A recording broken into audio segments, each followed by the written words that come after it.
Right, Dave, what like advice would you give to someone who is working 12, 16 hours a day on a farm and, there is no time for relationships? Like what sort of advice would you give someone who's doing that? Yeah, like it's very easy to mask everything with work. And don't get me wrong, there's an importance to that. You don't want to be in a stage or a situation where you feel like you're being left behind.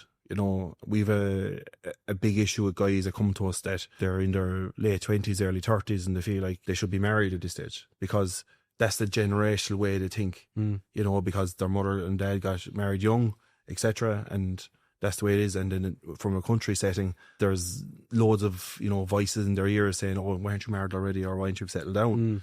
And that can affect you when you are isolating and when you are working it. And then you're trying to mask that. It's not the answer. One thing I'd say to you is focus on yourself. The more you can actually focus on bettering yourself, and how can you do that is working on the mind, working on the body. So how can you actually bring that energy up, give you more clarity firstly?